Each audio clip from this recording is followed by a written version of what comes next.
World War I was a total war, meaning that it involved the government, economy, and population of participating nations to an extent never seen before in history.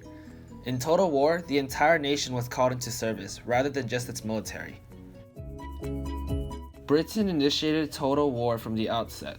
A week after the declaration of war, the Parliament at Westminster passed the Defence of the Realm Act. This legislation gave the government the power to secure the nation from internal threat or invasion, such as censorship, the authority to imprison without trial, and the power to court-martial and execute civilians. Control of the press and communication media was particularly rigid. As the war progressed, new restrictions were added to the legislation. Daylight saving was introduced to provide more working hours in the day. Alcohol consumption was restricted, opening hours of pubs were cut back, and beer was watered down to reduce its strength. It became illegal to light bonfires or fly kites, both of which might attract enemy airships.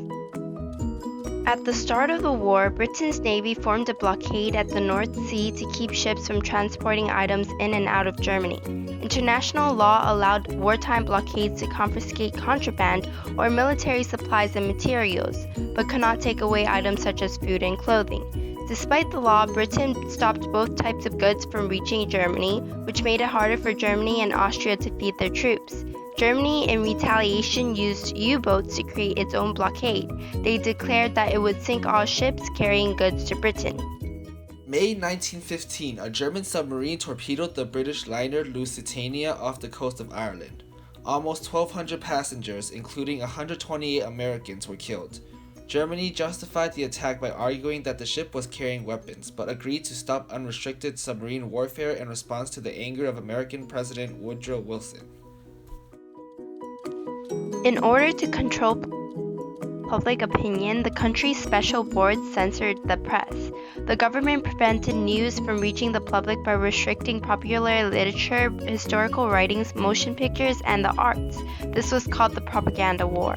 Women played a large role in total war. As millions of men left for war, women worked in war industries, manufacturing weapons and supplies.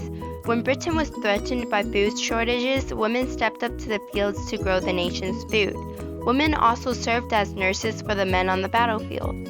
After the war, the men and women returned to their old jobs, and the only difference was that the support women showed for the war effort had proved that they were strong enough to take on tough jobs.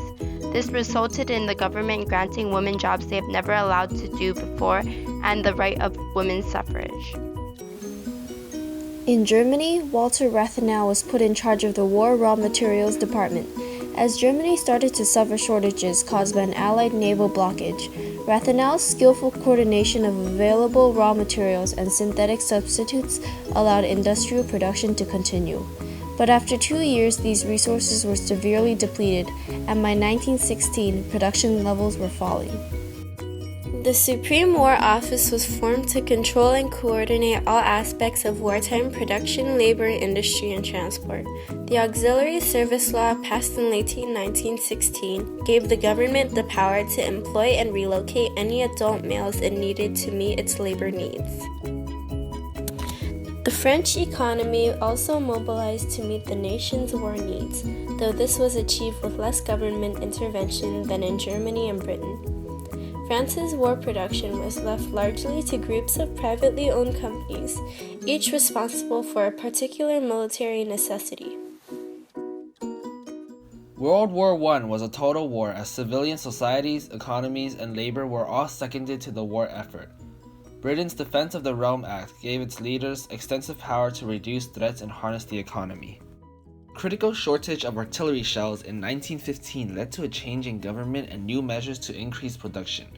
In Germany, production was taken over by high-ranking officers who reorganized industries and conscripted labor. There were also dramatic increases in French military production, which exceeded that of other allies.